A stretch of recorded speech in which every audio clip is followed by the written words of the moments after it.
وميزة الكوتشنج أو أهمية الكوتشنج الحقيقة إن إحنا نتعلم مهارات الوعي، مهارات الفهم، عشان نحسن مهارات.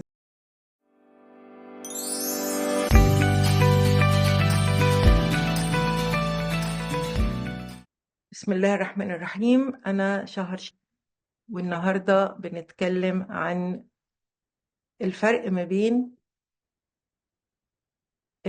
رد الفعل والاستجابة أو الرياكشن والريسبونس. عادة في اللغة بتاعتنا أو في لغتنا إحنا الكلمتين دول شبه بعض، بس الحقيقة لأ، هما مختلفين جدا. وميزة الكوتشنج أو أهمية الكوتشنج الحقيقة إن إحنا نتعلم مهارات الوعي، مهارات الفهم، عشان نحسن مهارات التواصل مبدئيا وأولا مع نفسنا وبعدين مع العالم كله. ودي من المفاهيم المهمة علشان سلامتنا العاطفية، مش بس كمان نتعامل مع الناس.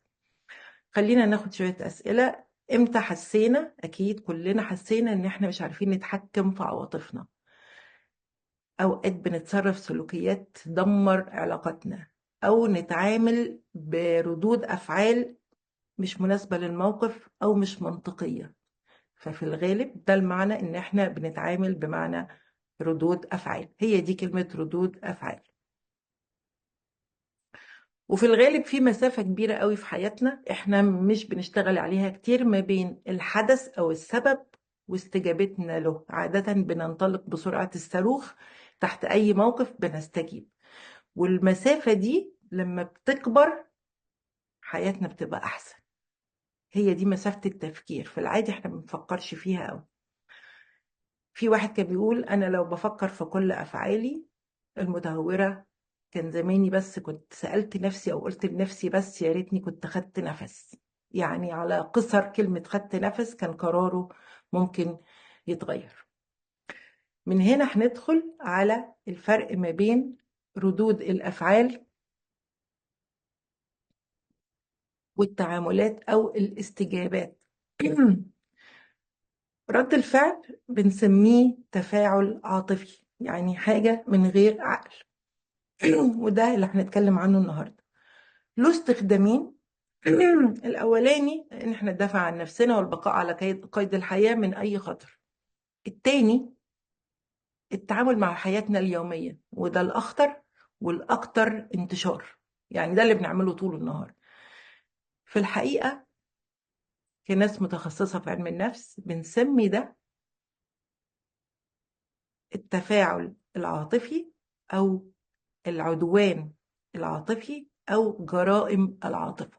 لأن احنا بنعمل جرائم بداية في حق نفسنا، وممكن تبقى في حق اللي حوالينا، أولهم الناس المقربين لينا زي شريك الحياة، زي ولادنا اللي المفروض نكون بنحبهم أكتر من اللي حوالينا وبنفهمهم وبيفهمونا أكتر من اللي حوالينا.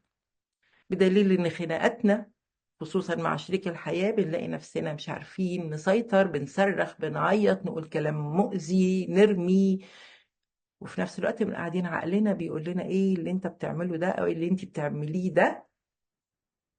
احنا بنبالغ برد فعل غير عقلاني في موقف عارفين ان احنا هنندم عليه ومش عارفين نديره. الجزء العاقل مننا مش بيدير الموقف، الحقيقة الجزء البدائي او الغير العاقل. على الرغم من ان انا فاهمة ان دي عواقب ممكن ادخل عليها بعدين، اندم بعدين.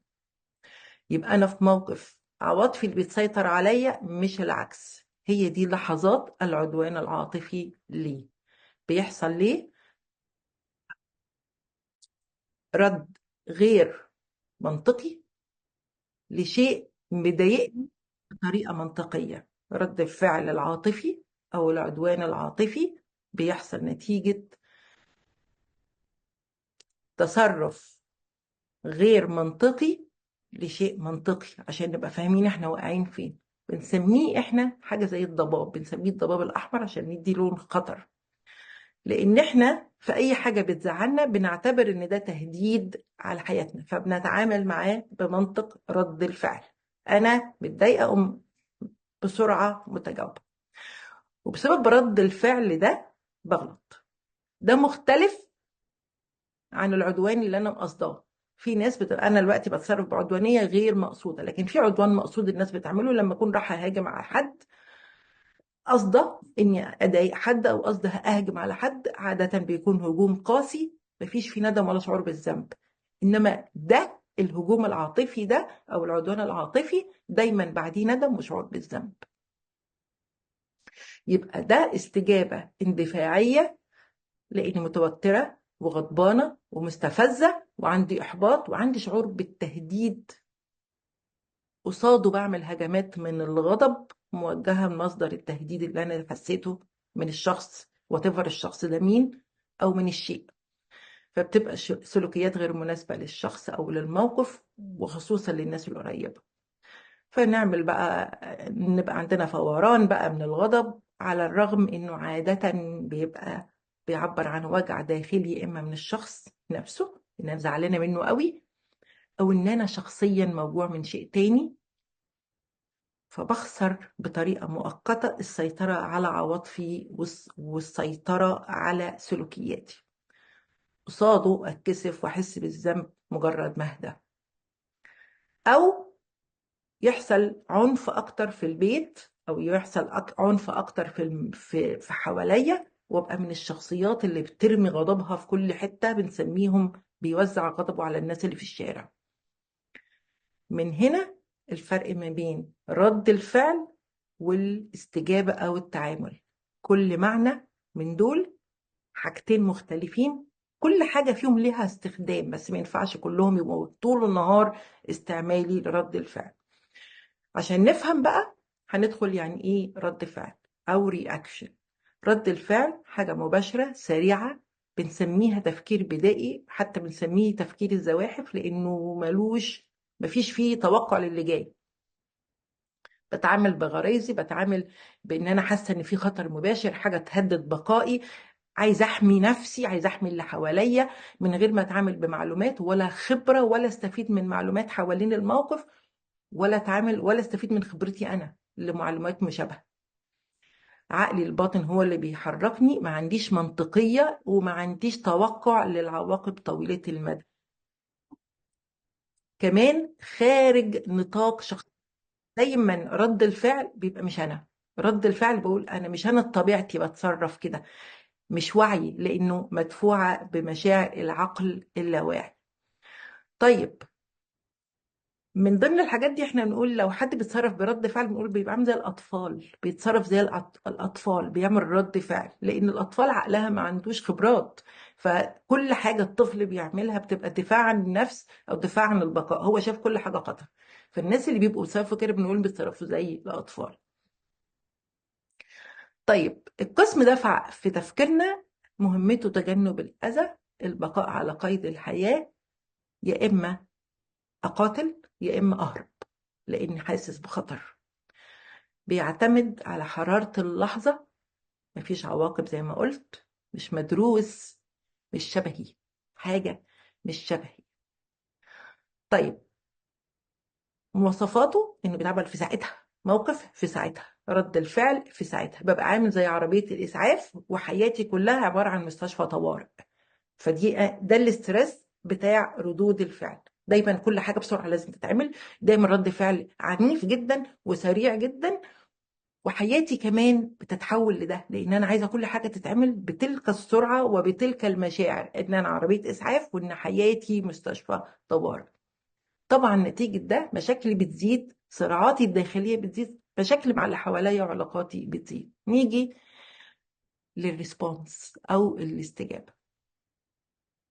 الريسبونس بقى بعالج نفس الموقف اهو، بس بهدوء وبتفكير وبتحليل، وبفكر وباخد وقتي بشوف سلوكي ده هيناسب ولا لأ، منطقي اللي هعمله ده ولا لأ، قصده كل سلوك بقوله.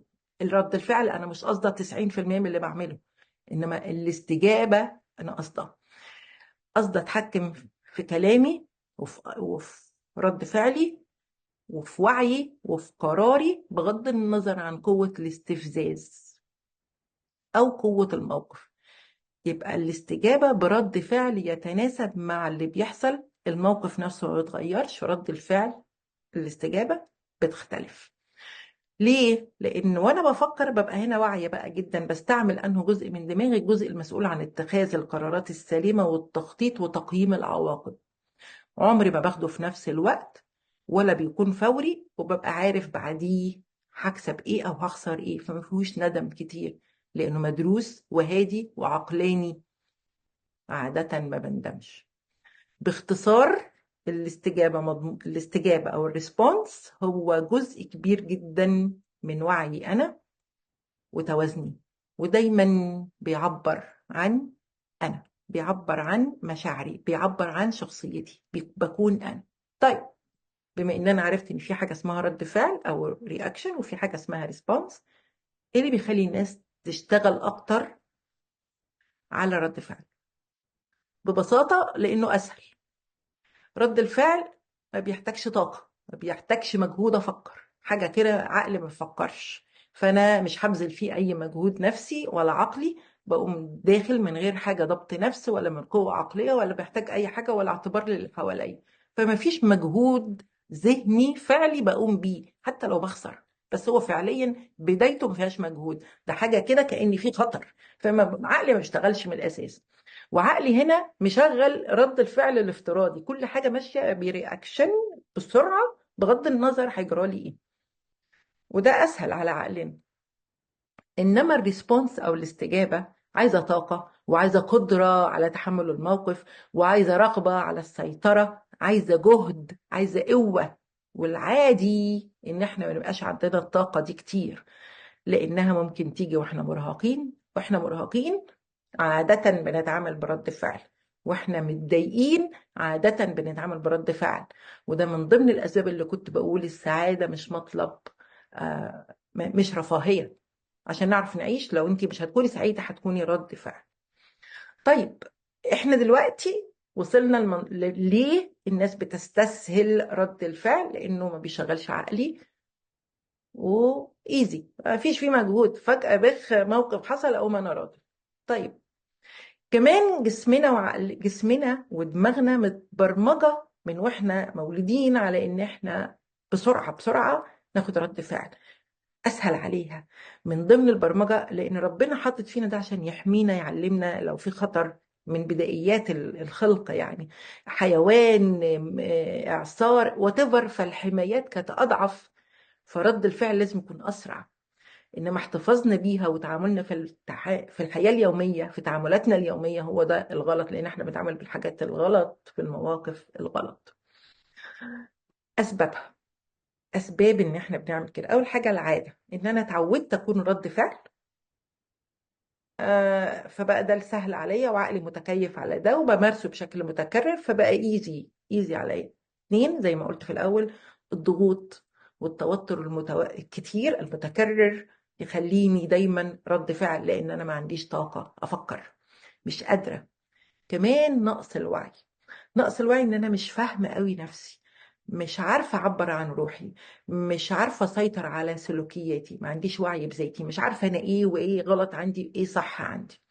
كمان لما تبقى عواطفي القوية متحكمة فيا، زي الغضب والخوف. الغضب والخوف عواقب، يعني عواطف قوية جدا، فمحركة، محفز عالي جدا جدا ان ابقى انا رد فعل. الانسان الغاضب دايما رد فعل، والانسان الخايف دايما رد فعل. من الاسباب كمان اللي بتخلينا نبقى رد فعل النمذجة، ان انا اللي حواليا رد فعل، متربي مع عيلة كلها رد فعل فبقلدهم. كمان ثقافة المجتمعات الكبيرة، لما تبقى ثقافة المجتمعات الكبيرة أو الناس اللي حواليا معظمها ما فيهاش احترام، ما فيهاش وعي، ما فيهاش ترتيب للحياة، هبقى زيهم. كمان مشاعر الضعف، لما أنا أحس إن أنا إنسان ضعيف، فدايما كل حاجتي حتى لو ما بعبرش عن ده أنا حاسة إن أنا ضعيف، دفاع عن نفسي. فانا دايما بدافع عن نفسي، وكل حاجه بتجيلي هجوم، انا دايما بتهاجم. حد بينصحني، لا ده هجوم. حد مش عارف، لان انا من جوايا شايف نفسي انسان ضعيف.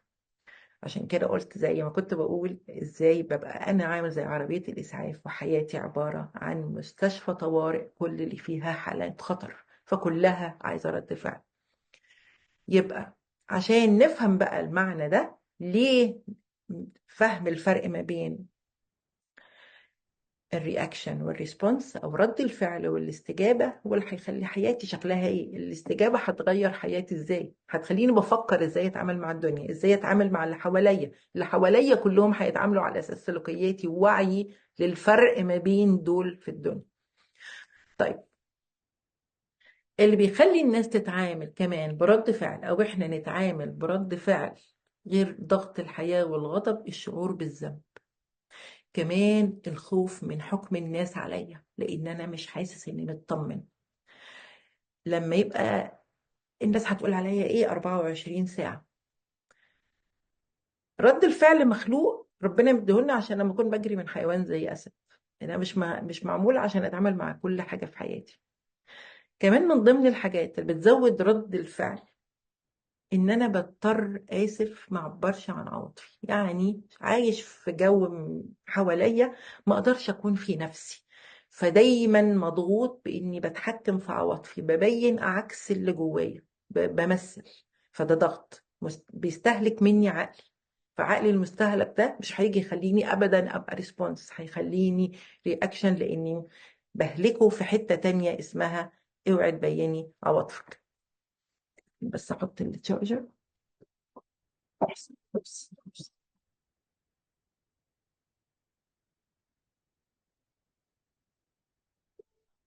اوكي.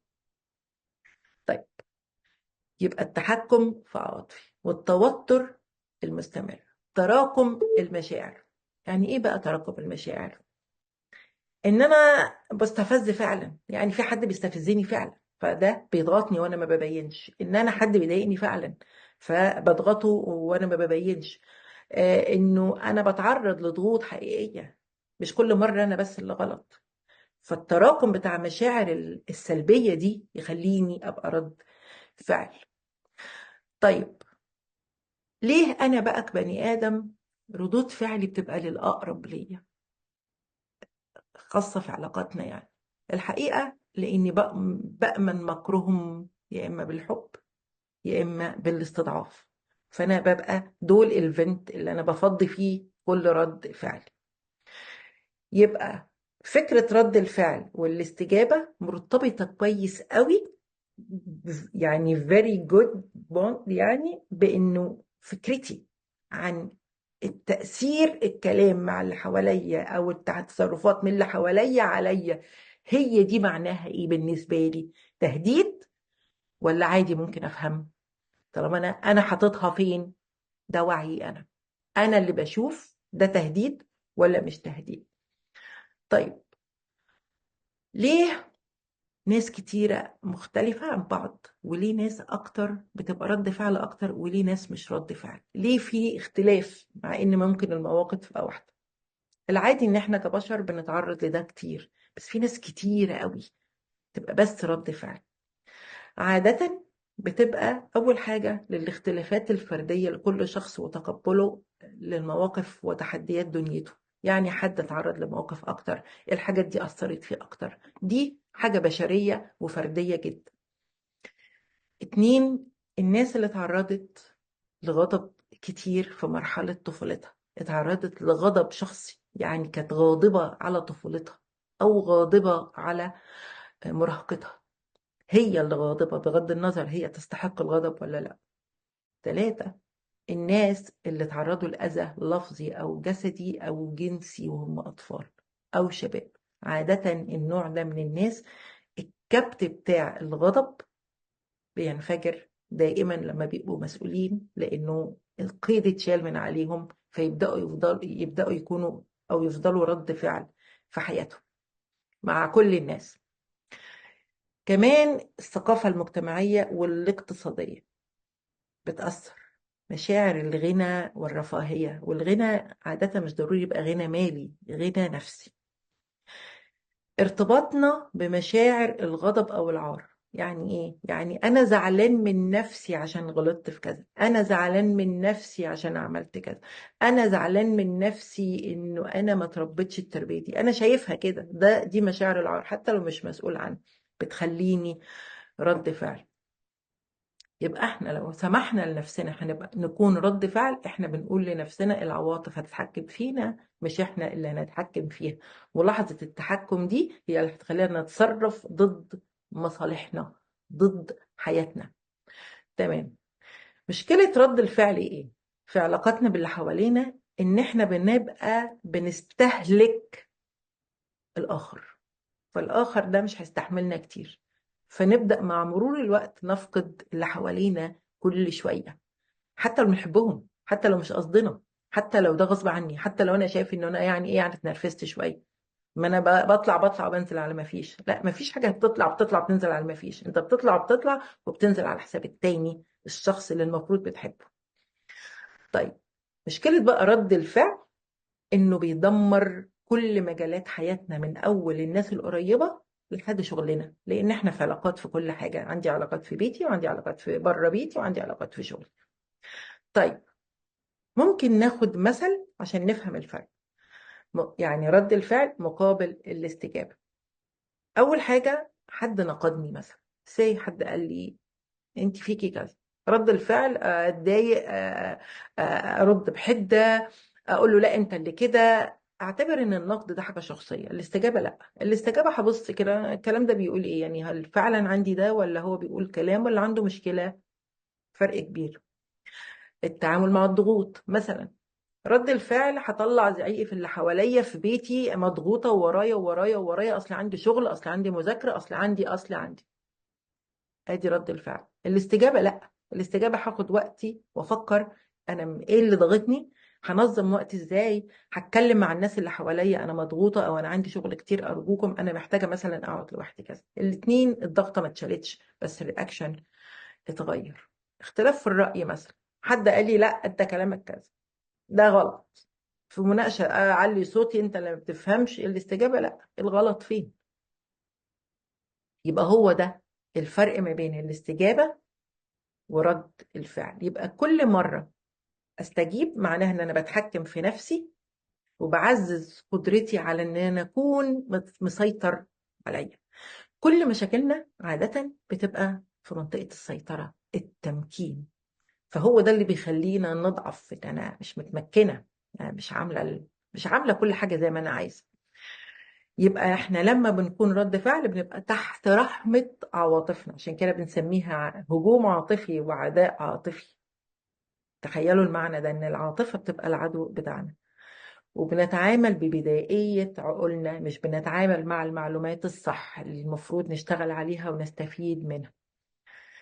يبقى رد الفعل بيبقى غير محسوب، فخسائرنا بتبقى أكتر من اللي احنا نفكر فيه. ودايما زي ما قلت، رد الفعل بيبقى ضد قيمك وأخلاقك، إنما الاستجابة أنت مسيطرة ومع منطقية الموقف. طيب، يعني إيه أعرف إن أنا عندي بقى رد فعل ولا استجابة؟ أبص أنا نفسي بقى الأول، هو أنا بستفز بسرعة ولا لأ؟ عواطفي الجامدة زي الخوف والغضب بيشتغلوا عليا أكتر ولا لأ؟ طب لما بيشتغلوا عليا انا بستجيب ولا لا؟ واحط لنفسي درجات، اعرف بقى هنا اقدر اشوف نفسي بوضوح ومن غير ما حد يعرف. خليكم عاديين، الكلام ده انتوا بتشوفوه لنفسكم عشان تصلحوا نفسكم. يبقى قدرتي على تنظيم مشاعري بايجابيه ولا سلبيه، ومستوى رد فعلي كمان على اللي حواليا، ردي بتاع ده سلبي ولا ايجابي. طيب، انا عرفت بقى ان انا عندي الموضوع ده، هعمل ايه؟ اذا كنت انا كده، يبقى انا محتاجه اعمل ايه لنفسي؟ اول حاجه، محدش يهون من ان انا لازم اركز مع نفسي. والتركيز مع النفس بيبدأ بان انا اقعد مع نفسي لوحدي، امارس اليقظة الذهنية لوحدي، اشوف انا فيا ايه لوحدي، واقعد من غير ما احكم عليها. احكم على مشاعري مش على نفسي. ما اقولش ان انا انسانة فيا وفيا وفيا، لا، مشاعري فيها كذا، أفكاري فيها كذا، سلوكياتي فيها كذا. هو ده اللي يتصلح. أنا بني آدم كويس في الأول وفي الآخر، سلوكياتي قابلة للتعديل. ربنا خلقنا كويسين جدا، السلوكيات قادرة إنها تتغير. طيب، ليه التأمل واليقظة الذهنية مهمين؟ لأن هما بيجردوا المشاعر دي. أشوف أنا لما زعلت كنت زعلانة ليه؟ كنت حاسة إن المشاعر دي غضب، ولا شعور بالذنب، ولا هي صح وأنا مش عايزة أواجه، ولا الشخص اللي قدامي أهني وجرحني؟ الغضب فين، منطقة الخوف والتهديد دي كانت فين بالظبط. كمان الممارسة دي أو التأمل ده بيقلل التوتر، لأنه بيخليني بتعامل مع نفسي من غير محاكمها، من غير ما أديها على دماغها. كمان تدريب العقل بيعلمه لما الموقف ده يتكرر هعمل إيه، لو حصل تاني الطريقة الجديدة هتكون إيه بما إن القديمة غلط. طيب، تاني حاجة أنتبه للي باكله. إزاي أخد بالي باكل إزاي؟ عادة الأكل بيأثر على مزاجنا، فمزاجنا هو اللي بيخلينا رد فعل ولا ريسبونس ولا تعامل. فيبقى من الأول أفهم أكلي. لما بتضايق بروح أفش غلي في الأكل، ولا بقعد أفكر المضايقة دي جاية لي منين؟ يبقى بص الأول على اللي باكله. كمان أكتشف حاجة مهمة قوي، عالمي الداخلي. إيه اللي معذبني؟ إيه اللي في الماضي بتاعي كان بيجرحني ومعرفتش أخد حقي، فأنا دلوقتي بتعامل بمنطقية هاخد حقي من اللي عمل واللي ما عملش. جذوره يعني جذور الوجع اللي عني، جذور ان انا رد فعل، جذور اني بحاسب ناس على فواتير مش بتاعتهم. ليه؟ جاي لي ده منين؟ محتاج مساعدة ادور على حد يساعدني، محتاج كوتش ادور، محتاج ثيرابيست ادور. لو عرفت هشتغل صح لاني هصلح من نفسي. كمان اركز في وعي، هو انا كنت بعمل ده ليه؟ طب انا ليه ما عرفتش اخد نفسي قبل ما ارد؟ طب هل انا محتاج ان انا اتعلم اعد من 1 ل10 مثلا؟ هل محتاج ان انا اقول له هرد عليك وقت تاني؟ الكلام ده ليه مش بدي المساحات دي؟ ليه ما بقولش للي قدامي خليني افكر؟ ليه ما بقولش هرد عليك بعدين؟ يبقى ده الوعي. كمان اتعلم فن الاستماع النشط. استماع النشط ده بقى مش معناه ان انا بسمع عشان ارد، لا، انا بسمع عشان افهم، وبعد ما افهم هرد. مشكلتنا ان احنا بنسمع عشان نرد، انما مش نفهم. فنفهم ازاي اصلا ده بيأثر عليا وليه، وبعد ما يتقال الكلام ده بيتقال ليه، وبعدين هل انا محتاجه ارد اصلا ولا مش محتاجه ارد؟ موقف هنا فين؟ هل هو طوارئ فعلا لازم ابقى عربيه اسعاف ولازم حياتي تبقى مستشفى طوارئ، ولا الموضوع ينفع يتحل حتى لو مشكله حقيقيه بس بياخد وقته؟ يبقى الاستماع النشط ده هيخليني اعرف ارد باللي مناسب، مش باللي عايزه اقوله، ومش برد الفعل، ومش بعوض فيه. كمان اعلم نفسي انا مين. يعني ايه زياده الوعي الذاتي؟ اعرف انا مين، انا ايه اللي بيضايقني، ايه اللي بيوترني، ليه ده بيحصل. طيب، هل كل رد فعل بقى خطر؟ كل رد فعل غلط؟ الحقيقه لا. رد الفعل له استخدام، بس استخدام مناسب لرد الفعل، زي الحوادث الطارئه، زي ان حد لازم يجري ما يقعدش يفكر، زي الهجمات الشديده السريعه، حيوان هيهجم على حد من عليا على اللي بحبهم. المواقف اللي بتستدعي ان انا اتصرف بسرعه، زي ما يكون مثلا قله نظام، في ناس هجمه، في حادثه والناس رايحه تجري، فاقول لهم ابعدوا سيبوا الناس تشتغل. يبقى في اهميه لرد الفعل، والا ربنا ما كانش خلقها.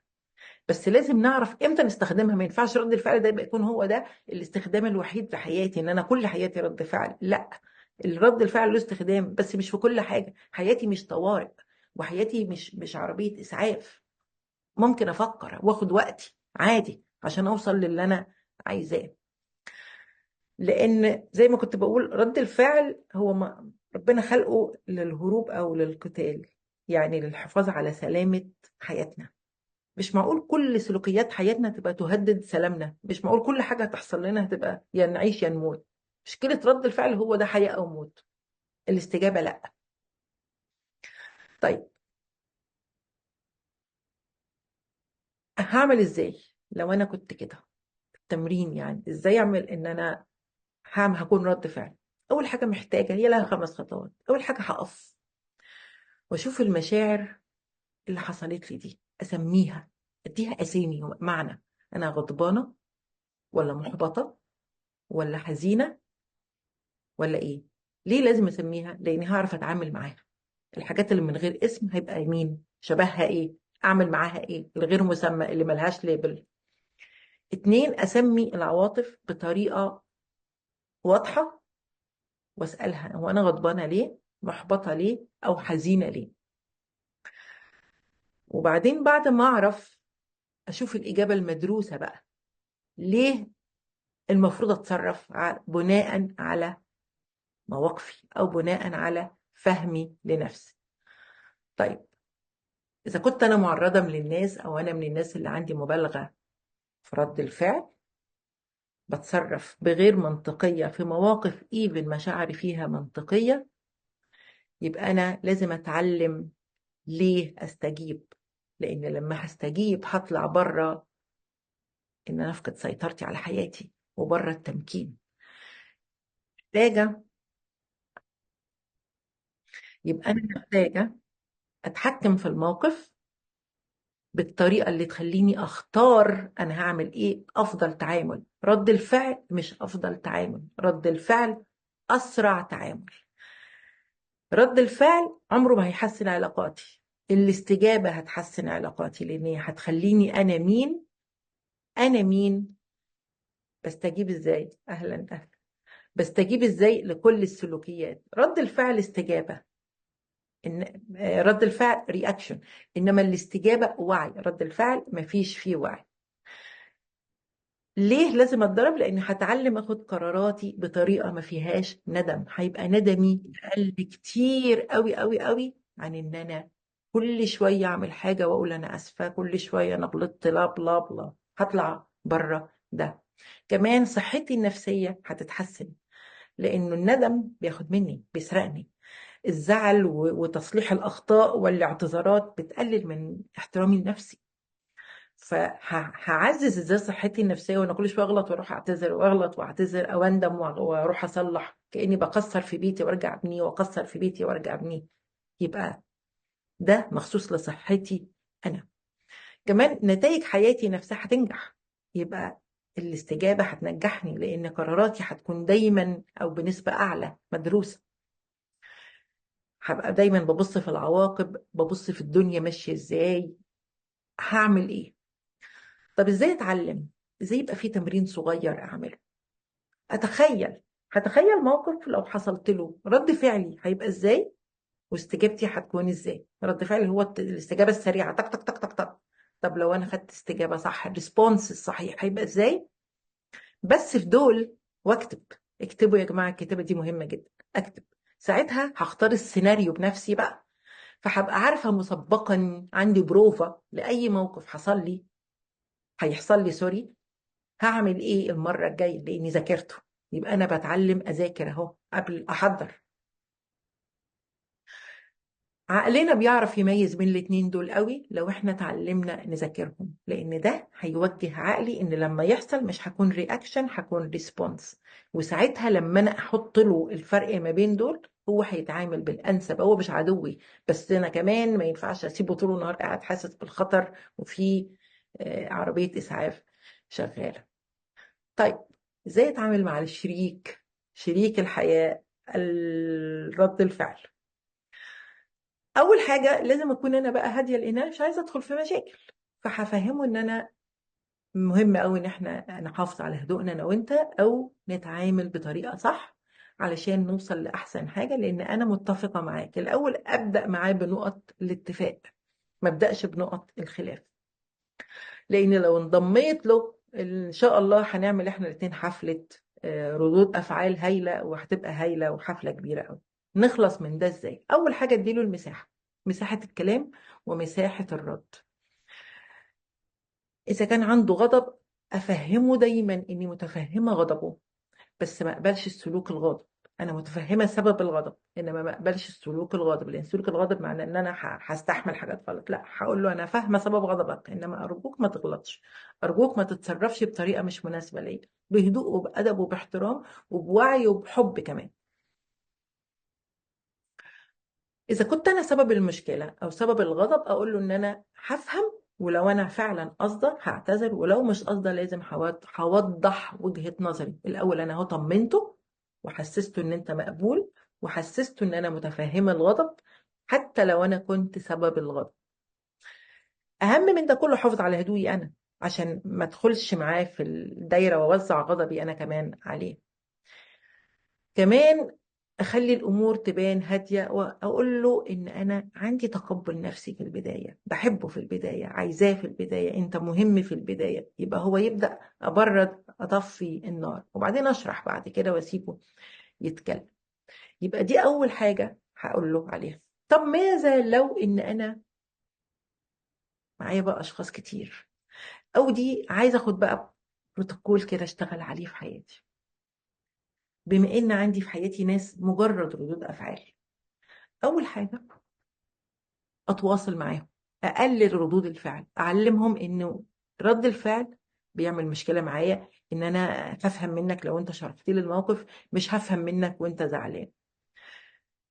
ادي دعم عاطفي وقبول.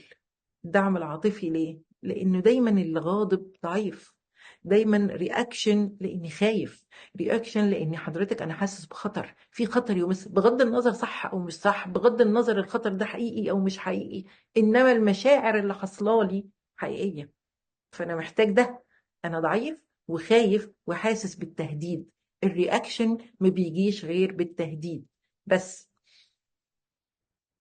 كمان ابدا ادرب الشخص، بما ان انا اتعلمت ازاي افكر بطريقه ايجابيه، ازاي اكتب الافكار بتاعتي، ازاي اميز ما بين رد الفعل والريسبونس. علم الشخص اللي قدامي، اللي يستحق مني اني اتعلم، بما انه شخص له قيمه ومهم في حياتي. كمان اشوف ايه اللي عنده في بيئته حواليه بيساعده او بيبوظ عليه انه يبقى ريسبونس مش رياكشن. صحيح موضوع كبير ان احنا نقول للناس اتغيروا، بس نقدر لما نكون احنا رول موديل، لما احنا نبقى احنا ده. الناس بتتعلم دايما كده. المهم في الاخر بقى، في اخر السيشن احنا almost done. الريسبونس والرياكشن الاتنين مهمين، بس الاتنين استخداماتهم مختلفة. الرياكشن بس في حالات التهديد والخطر المباشر، ما بقي ينفع ريسبونس. خدوا وقتكم في التفكير وفي القرار. مفيش داعي نبقى طول النهار عربيات إسعاف ومستشفيات طوارئ. كمان أهم من ده كله، لما تساعدوا نفسكم وتكتشفوا العيب ده، حبوا نفسكم قوي وتعاطفوا معاها، واعرفوا ان كان في حاجه من الاول واجعه وانا ما كنتش فاهمها، في حاجه كانت عامله غلطه بس انا ما كنتش فاهمها. ما ينفعش افضل نفسي الوم، ما ينفعش الوم نفسي، لان في الغالب في محفز لمشاعر رد الفعل. المحفز ده هو المفتاح، لما نعرفه هنبقى ريسبونس. المحفز ده، ليه انا ده، ليه كنت رد فعل، هو ده اللي هيعلمنا ده. حتى لو كان صدمه، لما هنعرف الصدمه هنتعلم نطلع منها. يومكم سعادة واستجابة. خلصنا السيشن.